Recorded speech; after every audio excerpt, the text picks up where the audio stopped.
The carriage stopped at the gate just past 4 in the afternoon, and Miriam Caldwell did not look away. She had expected decay.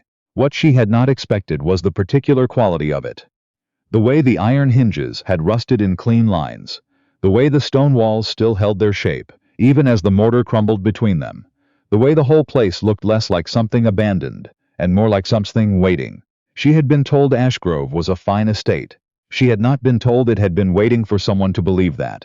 The driver said nothing. He set her trunk on the ground, and left before she reached the front steps. She stood there for a moment in the October air, her wedding gloves still on, her hair still pinned the way her mother had arranged it that morning, before the ceremony. The ceremony that had lasted 40 minutes, and ended with her husband walking out the side door of the church without touching her hand. She picked up her own trunk. She carried it to the door. She knocked, though it was her house now, because she did not yet know how to walk into rooms that didn't know her.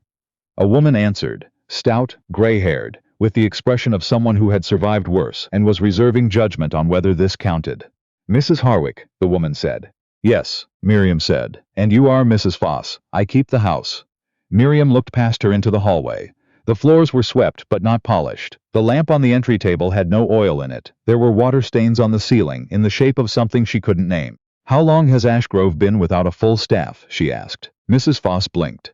3 years, ma'am. And before 3 years? Before Mr. Harwick's first wife passed, we had 11. How many do we have now? Mrs. Foss was quiet for a moment. 4, including myself. Miriam nodded slowly. She set her trunk just inside the door. She took off her gloves and folded them over her arm. Show me the kitchen first, she said. Then the accounts. Mrs. Foss showed her the kitchen. Her husband's name was Declan Harwick. He was 34 years old, the owner of 3 properties and a wool trading company that had been in his family for 2 generations. He had married his first wife, a woman named Catherine, when he was 26. Catherine had died of fever 4 years ago. There had been no children. He had married Miriam because her father had asked him to, and because he had nothing left to argue about it with. Miriam knew this because her father had told her, plainly, on the morning of her wedding. He had sat down across from her at the breakfast table and said, Declan Harwick is a decent man who has stopped trying. I am asking you to go there and not let him. She had not asked why. She had understood that the answer had something to do with debt, something to do with her father's friendship with Declan's late father, something to do with the fact that she was 24 years old and had opinions about ledgers that made her difficult to place elsewhere. She had said, Does he know what I'm like? Her father had smiled a little. I told him you were practical, and? He said that was fine, that he didn't need anything else. She had taken that as neither a compliment nor an insult. She had taken it as information. The accounts were kept in a cabinet in the study. Miriam found them the second morning, while Declan was still at his property in Boston, where he had gone directly after the ceremony. She had not received a letter. She had not expected one. The cabinet held 6 years of ledgers. She started from the beginning. By noon she had a list of questions. By dinner she had a list of problems. By the time she went to bed she had something closer to a map. A clear picture of where the money had been going, and more importantly, of where it had not been going. A firm called Whitmore & Bell had been charging estate management fees for 3 years. The fees were listed as variable, meaning they changed month to month with no clear formula. She found no contract authorizing them.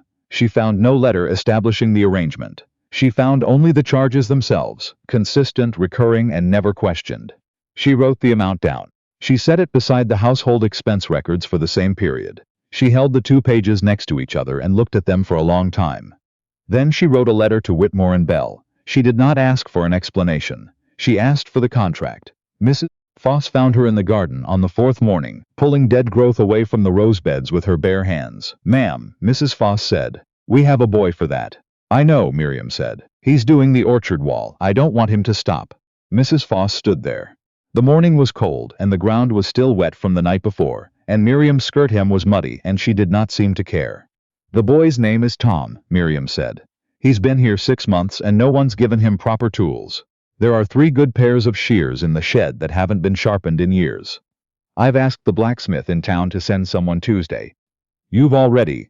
The kitchen garden is a more immediate problem than the roses, Miriam continued. We're buying vegetables we should be growing.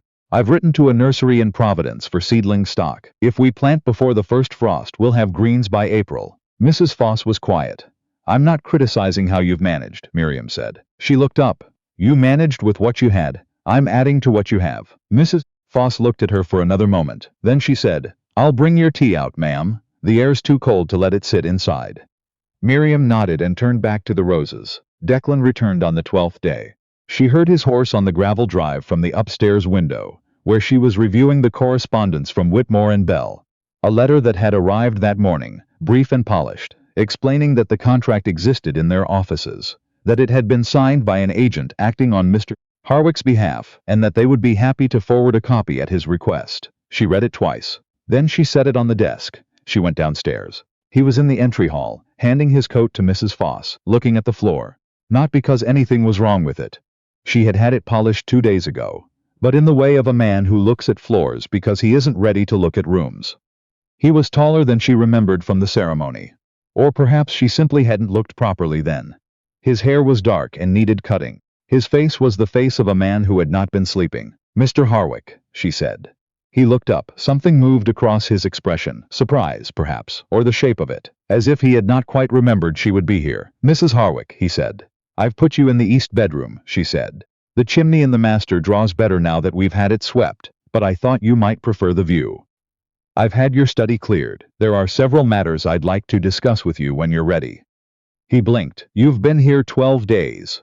Yes, she said. He seemed uncertain how to respond to that. He looked past her, down the hallway, at the lamp that was lit now, at the floors she couldn't stop noticing. Then he looked back at her. I'll wash and come down, he said. I'll have Mrs. Foss bring dinner at 7, she said. There's no hurry. She went back upstairs. He came to the study at 8:30. She had expected him to come, or not to come, or to come and say little.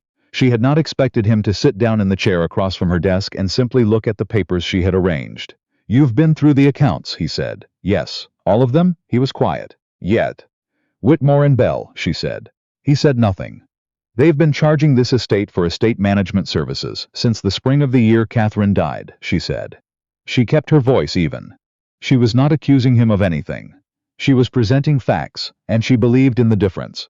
The charges totaled just under $4,000 over 3 years. I've found no contract in this house. They tell me a contract exists, signed by an agent acting on your behalf.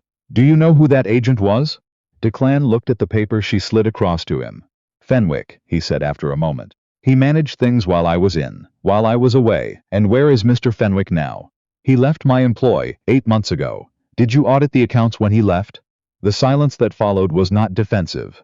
It was simply the silence of a man who understood what answer the question already had. No, he said. I'd like to write to him, she said. With your permission. Why do you need my permission? Because it is your money, and I will not involve myself in your financial affairs without being asked. He looked at her. Not the way he had looked at the floor, the way of not looking, but actually looked at her, the way you look at something you are trying to place, as if she were a word in a language he almost knew. You've been here 12 days, he said again. Yes, she said. And you've had the chimney swept, the garden started, the floors polished, and found $4,000 in questionable fees. The blacksmith is coming Tuesday for the shears, she said. He almost did something with his mouth. She couldn't have said what. Write to Fenwick, he said, and to Whitmore and Bell. Write whatever you need to write. He stood up to leave. At the door he stopped. The east bedroom is fine, he said. Thank you. She looked back down at the papers. Good night, Mr. Harwick. She learned him in fragments, the way you learn a house, not all at once, but by what it tells you without meaning to. He woke early and took his coffee in the garden, regardless of weather.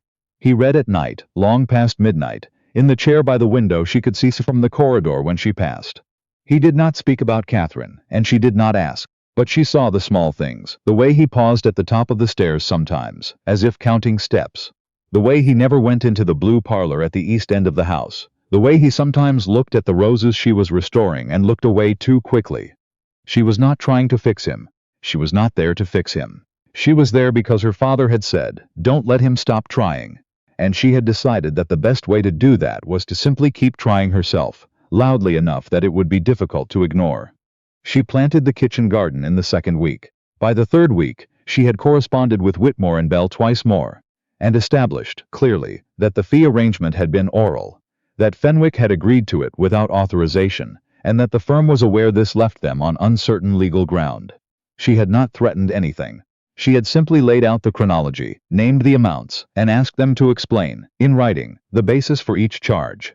They stopped responding after the second letter. She wrote to a solicitor in Providence.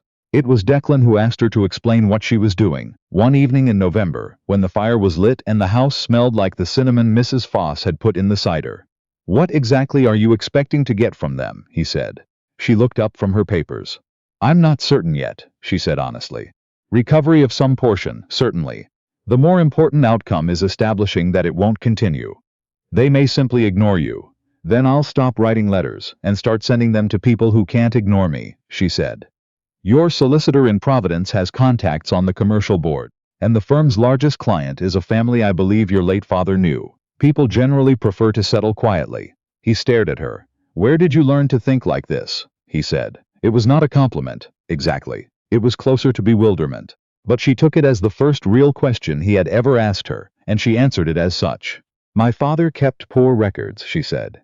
"I started keeping them for him when I was 16. If you keep records long enough, you start to see patterns. Patterns tell you what people actually do, as opposed to what they say they do." He was quiet for a moment. "Fenwick said he was managing things," he said. "It was not an excuse. It was said the way you say a thing when you are putting it down. Finally, after carrying it too long. After Catherine, I wasn't. I didn't have the attention for it. I told him to handle what needed to be handled. And he did," Miriam said. "Just not for you." He looked at the fire. "You're not angry," he said, "about any of it. The house, when you arrived, you haven't said a word about. I said I'd come here," she said. "I said it at the altar, I meant it." "You shouldn't have had to." "No," she agreed, "but I did. And the garden is coming along quite well, so perhaps it was not entirely a loss." He looked at her. This time the thing that moved across his face had a name, she thought. Though she couldn't have said it aloud, without it sounding larger than she meant. Fenwick wrote back in December. He wrote 3 pages, dense and apologetic, in the way that people are apologetic when they are trying to outrun a more specific reckoning. He explained that Whitmore and Bell had approached him, that they had offered him a percentage, that he had told himself the estate could absorb it, that Mr. Harwick wasn't looking, that it wasn't truly theft, only an arrangement. She read the letter twice.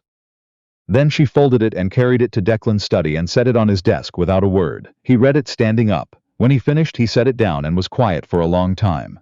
"What do you want to do?" she asked. "What do you recommend?" She had not been asked that before, not like that. Not as though the answer would actually be used. "The letter is enough to take to the commercial board," she said. "With the correspondence from Whitmore and Bell and the fee records, you have a clear case for unauthorized commission. You likely won't recover everything, but you could recover enough to matter. And more importantly," she paused, "Fenwick will want to settle. He cannot afford not to, and when he settles, the terms of the settlement will discourage him from doing this to anyone else." "That's what you want," he said. "Not just the money. I want him to not be able to do it again," she said simply. Declan looked at the letter. Then he looked at her. "All right," he said. "Write whatever needs to be written." The settlement came through in late February, 6 weeks after the new year. It was not the full amount. It was just under $3,000, plus a written acknowledgement from Fenwick, and a letter from Whitmore and Bell. Quietly withdrawing from any further relationship with Ashgrove Estate, Miriam set the bank confirmation on the desk and looked at it for a moment, and felt something she didn't quite have a word for. Not pride, exactly, though there was some of that. More like the particular satisfaction of watching a crooked thing straighten. She went to find Declan. He was in the garden. This surprised her. He rarely came out to the garden, and never in the morning when the ground was still hard with cold. He was standing at the far edge of the rose beds, which were bare now, but pruned cleanly and mulched for winter, ready for spring in a way they had not been in years. He heard her step on the gravel and turned. She held up the bank letter. He came toward her and took it and read it and stood there in the February cold looking at it. "You did this," he said. "We did," she said. "You signed the letters, Miriam." It was the first time he had used her name. Not Mrs. Harwick. Her name. She felt it the way you feel a shift in temperature. Not dramatic, just real. "The roses will come back," she said. She said it because she needed to say something that wasn't the thing she was actually feeling, which was still too large and too new to trust. "By May, if the mulch holds. Tom says the rootstock is good. It's just been neglected." He looked at her. That look again, the one she had noticed since November, and had been carefully not making too much of, except that this time it was closer and it was morning and there was no desk between them. "I owe you an apology," he said. "You don't." I brought you to a house in ruins, he said, and I walked away. That was wrong. I knew it was wrong when I did it, and I did it anyway because I wasn't. He stopped. I'm sorry. She looked at him for a moment. You came back, she said. I live here, I know. But there are people who live in a house and never come back to it. She held his gaze. You came back. He was quiet. The morning was very still, the kind of stillness you get in February when the air hasn't decided yet what it wants to do. The east bedroom, he said finally. She waited. I've been thinking, he said, that perhaps it's time, that I would like, if you were willing. He stopped again. He was not a man who fumbled for words, and it was clear he found the experience uncomfortable. I don't know how to do this properly.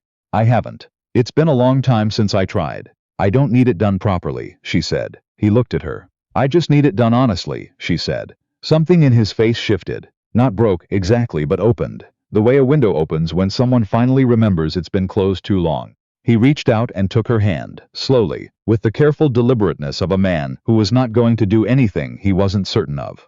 I'd like to have dinner together, he said. In the dining room, with the good dishes. She felt something move through her that she was not going to name out loud, not yet. But she let herself feel it. The dining room table still needs refinishing, she said. I know, he said. I thought perhaps we could have it refinished. Together. She looked at their hands. His over hers, careful and certain. Outside the garden was bare and cold and waiting for spring, and the house at their backs was lit and warm and smelled like something that had finally been returned to. Yes, she said. I think we could do that. There is something that doesn't have a name for what happens when a place comes back to itself. Not a restoration. That word is too deliberate, too architectural, more like a waking. The roses came up in April, exactly as Tom had said they would, the rootstock holding through the last frost and pushing up in clusters along the south wall, red and cream and a deep gold that Miriam hadn't expected. She was in the garden when they opened. Declan found her there, the same way he had found her in February, stepping onto the gravel with that particular quiet of a man learning to move through a space as if he belongs in it. He stood beside her. Neither of them said anything for a while. Catherine planted those, he said eventually. I know, she said. Mrs. Foss told me. He was quiet. Is that all right, she asked, keeping them. He looked at the roses for a long moment, then he looked at her. Yes, he said. I think it is. She nodded. She went back to what she had been doing, which was making notes on the kitchen garden yield. The greens had come in ahead of schedule, and she was already thinking about the summer plantings. She was not going to make too much of the moment. She was going to let it be what it was, which was a man standing in a garden he had given up on, and choosing, quietly, to stop. He reached over and turned the page of her notebook to a blank one, and handed her the pencil she had set down. She took it. They stayed in the garden until the light went, and then they went inside, and the house received them both the same way it had been learning to do all year. Without ceremony, without condition, as if they had always been coming home.